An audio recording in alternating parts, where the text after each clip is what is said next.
My millionaire grandfather's funeral hadn't even ended when my parents, who'd ignored me my whole life, filed a lawsuit to take everything he left me. I remember staring at the papers half in disbelief, half in rage. But the real shock came later inside that cold Massachusetts courtroom. My mother rolled her eyes the second I walked in like she already knew she'd win. Then the judge looked up, froze, and said, "Wait, the charges are against you." Every whisper stopped. My parents stared, confused. They had no idea who I really was or what I'd been waiting to do for years. I grew up in a house where love was measured by silence. My parents, Diane and Scott Morrison, lived 2 states away, but might as well have lived on another planet. They were the kind of people who sent postcards instead of phone calls, who showed up for Christmas only when a camera was around. When I was 3 months old, they left me with my grandparents just for a few weeks. Those weeks stretched into decades. My first memory isn't of my mother's perfume or my father's voice. It's of my grandmother Helen's kitchen. The smell of melting butter, the soft thud of her wooden spoon against the bowl, the sound of her laugh when I spilled chocolate chips everywhere. The best cookies have too much of everything she'd say. She never scolded me, never sighed like I was a burden. To her, I was just enough. My grandfather, Judge William Parker, was a man carved from discipline and kindness. Every evening, he'd walk in from the courthouse, still in his robe, set his briefcase down, and ask, "What did my favorite lawyer in training learn today?" I'd hold up my crayon drawings, and he'd study them like legal documents. I thought that's what all families were like until I started school. Other kids had parents at soccer games, at plays, at back-to-school nights.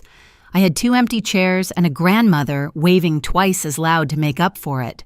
When I asked why my parents didn't come, Grandma said, "They're busy with important things, sweetheart." I wanted to believe her. But even at 7, I could feel the gap widening like a crack in the wall no one wanted to fix. The few times they did visit, it was always the same. Diane would arrive in designer heels, kiss the air near my cheek, and spend the whole visit scrolling through her phone. Scott would stay outside, honking the car horn for her to hurry.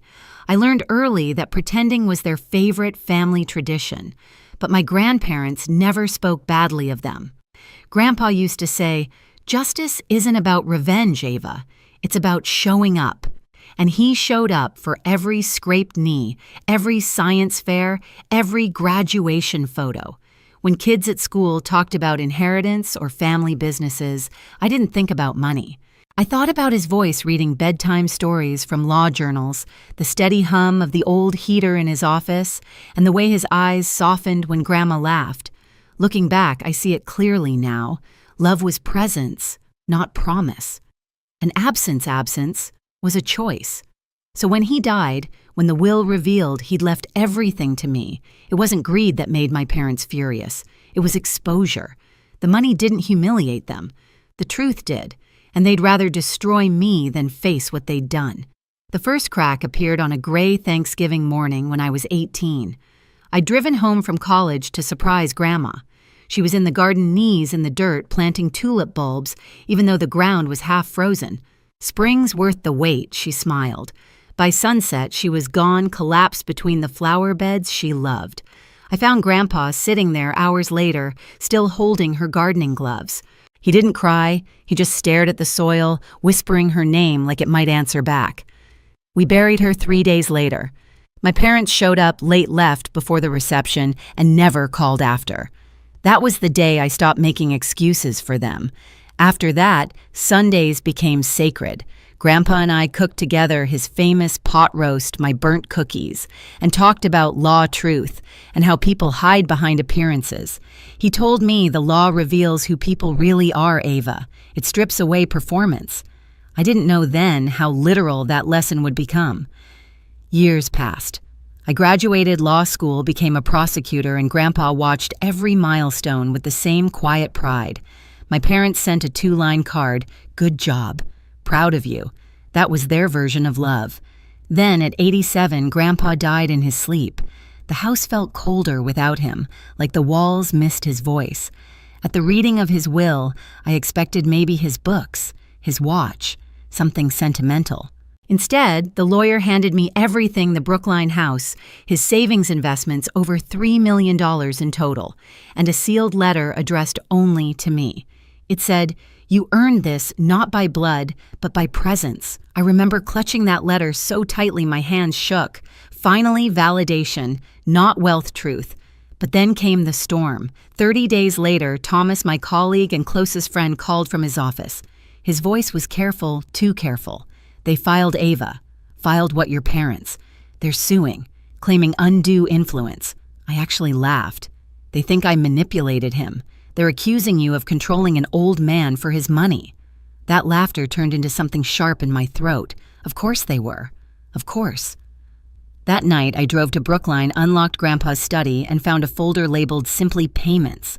Inside were decades of records, monthly transfers, to my parents' notes he'd written each time they asked for more. Diane requested increase Scott's business, failing again. Page after page. Over $800,000 in total.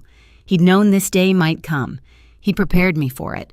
I sat there in the dark with the folder spread across the desk and whispered, "You saw them clearly, didn't you, Grandpa?" The anger burned low, steady and cold. They wanted to drag me into court. Good. They'd finally meet the woman they'd created. Thomas warned me the lawsuit would get ugly, but even he didn't know how far they'd go. Within a week, headlines started popping up in local papers: daughter accused of manipulating retired judge. The reporters didn't know my name yet, but I could already feel the whispers in the courthouse halls. The same colleagues who'd once nodded at me with respect now looked away. I remember sitting in my office late one night, the only light coming from my desk lamp, the hum of the city far below. On my screen were the scanned filings pages of lies dressed as grief. Ava Morrison exerted undue influence on her aging grandfather to secure control of his estate. They'd painted me as a predator, my own parents. For a moment, I almost believed their version of me. That's what family does to you. They convince you you're the villain for finally setting a boundary. I closed the laptop, my hands shaking, and reached for the box I'd brought from Grandpa's house. Inside were the payments, the bills, the messages he'd kept meticulously, proof of 20 years of silence disguised as dependence. I spread everything across the floor. Receipts, transfer slips, letters from my mother begging for just a little extra promises that never came true. Each page was a confession, and Grandpa had kept them all organized, labeled, dated. My pulse slowed. The chaos in my chest turned into something colder, sharper.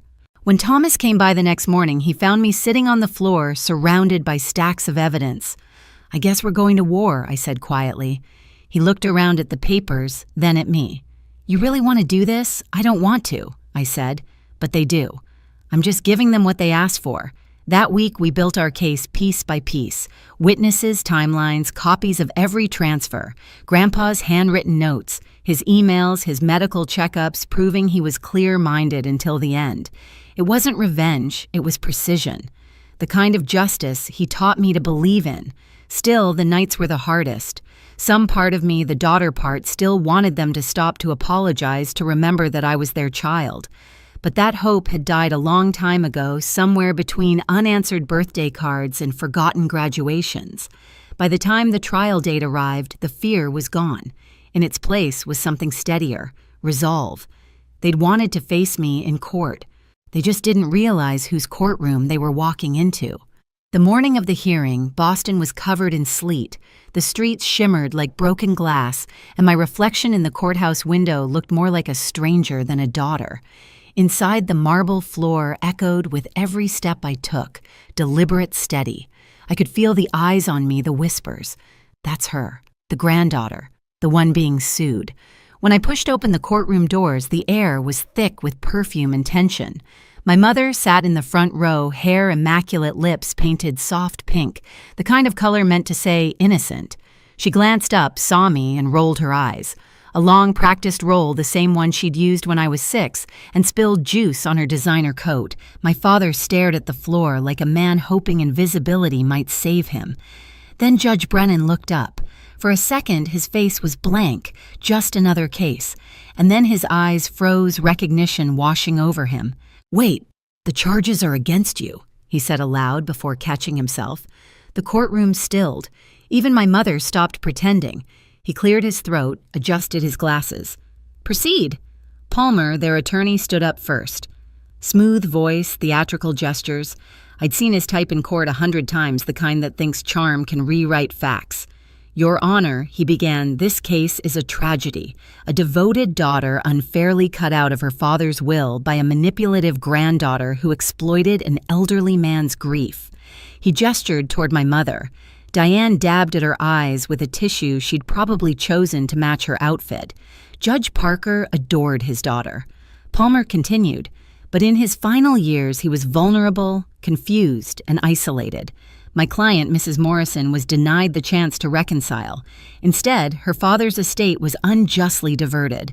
I sat there, hands clasped, listening. My pulse didn't even spike. I'd spent years facing men who lied better than this. I could smell fabrication before the ink dried. When Palmer finished, Thomas rose. "No theatrics, just quiet authority. Your Honor, the evidence will show that Judge William Parker was of sound mind and deliberate in his decisions. It will also show that the plaintiffs, Mrs. and Mr. Morrison, received over $800,000 from him over 20 years while visiting less than once per year." Murmurs rippled through the courtroom. My mother's painted calm cracked just slightly. Palmer called her to the stand first. She adjusted her blazer, smoothing invisible wrinkles.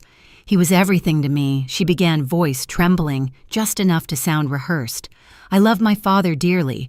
We spoke often, but after his wife died, he withdrew from everyone." Thomas stood for cross. His tone was polite, surgical. "Mrs. Morrison, according to your father's calendar, you visited 4 times in your daughter's first year of life. Christmas, Easter, her birthday, and 1 Saturday in July. Is that accurate?" Her lips pressed together. I was young, and between the ages of 5 and 18, I don't recall exact numbers. He lifted a folder, the payments. "Your father documented each visit alongside monthly transfers to you and Mr. Morrison. Over $800,000 total. Can you explain why someone manipulated would continue voluntary payments for 2 decades? Her voice cracked. "He wanted to help." Thomas leaned in. "He did, but only financially. Emotionally, you were absent. Physically, too. When was the last time you saw your father before his death?" Silence. She glanced toward my father, who looked away. 3 years before he died. Thomas supplied. "At his 84th birthday. 90 minutes, no cake, no photos. Is that correct?" She swallowed. "Yes." He paused just long enough for the truth to sting. "So the man you loved dearly died believing you were too busy to visit, yet now you stand here claiming his fortune was rightfully yours." Palmer objected. "Argumentative." "Sustained," Judge Brennan said softly, but his eyes never left my mother. Then came my father's turn. Scott took the stand, hands twitching. He looked smaller than I remembered. Thomas kept it brief. "Mr. Morrison, did you attend your daughter's high school graduation, Num College?" He hesitated. "We were out of town, law school." He shook his head. Thomas projected a photo on the courtroom screen, me in cap and gown, Grandpa in the front row, clapping.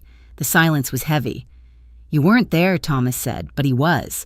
I stared at the photo, my throat tightening, not from pain, from pride. Palmer tried one last swing. "Your Honor, grief clouds judgment. My clients loved their father. They were victims of manipulation." Judge Brennan nodded once. "Let's hear from the defendant." I stood. The sound of my heels against the floor echoed like a countdown. I raised my right hand, took the oath, and sat down. "Thomas, Miss Morrison, can you tell the court about your relationship with your grandfather?" I looked directly at my mother. "He raised me. He taught me to tell the truth, even when it hurt." Palmer jumped in. "Isn't it true you benefited financially from that relationship?" "Yes," I said, "but not in the way you mean." "He gave me something you can't buy, consistency." He showed up. "Did you encourage him to cut his daughter out of the will?" I met his eyes. "If inheritance was what I wanted, I wasted a lot of time having dinner with an old man instead of networking. But I wasn't chasing money. I was chasing the only family I had left." The room was silent. Even Palmer didn't have a comeback for that. Thomas handed the judge the sealed letter Grandpa had left me. Judge Brennan read it silently, his face softening. He looked up. "This letter alone speaks volumes." He turned to my parents. The court finds that Judge Parker's will reflects his true and deliberate intentions. There is no evidence of manipulation, no sign of incompetence. The plaintiff's claim is without merit. The gavel struck. Case dismissed. Legal fees awarded to the defendant. My mother gasped like the air had been stolen from her lungs. My father slumped in his chair. As the room emptied, she approached me, voice trembling. "Ava, please, can we talk?" I looked at her, the same woman who once dropped me off and never looked back. "Talk about what, Diane? I'm your mother." I shook my head. "No. You're the woman who gave birth to me. My mother was Helen Parker." Her eyes filled, but I felt nothing, just clarity. I turned to leave, but paused at the door. The courtroom lights reflected off the marble floor, and for the first time in years, I felt the weight lift. "They never knew who I really was," I whispered. Outside, the cold air hit my face sharp and clean. I walked down the courthouse steps, heels clicking like punctuation marks to a story finally finished. When I stepped outside, the sky had turned pale silver, the kind that comes right before snow. Reporters were waiting by the steps, their microphones flashing like tiny weapons. I walked straight through them. No statements, no victory speech, just the sound of my heels cutting through the noise. Back in my car, I finally exhaled. For the first time, the silence didn't feel lonely, it felt earned.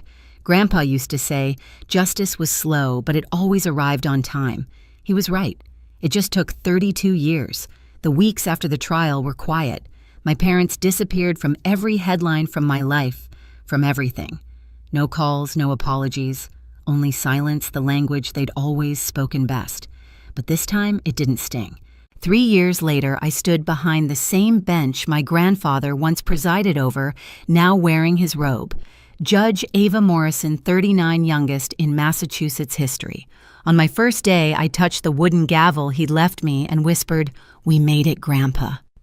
Years passed. Promotions came, and so did peace. At 60, I retired. My last visit was to Mount Auburn Cemetery, where tulips bloomed around 2 headstones, William and Helen Parker. I knelt, planting a few new bulbs beside them. "You were right," I said softly. "Family isn't about blood. It's about who shows up." And as the wind moved through the trees, I could almost hear his laugh again, steady, proud, and free. Family isn't written in bloodlines, it's proven by presence.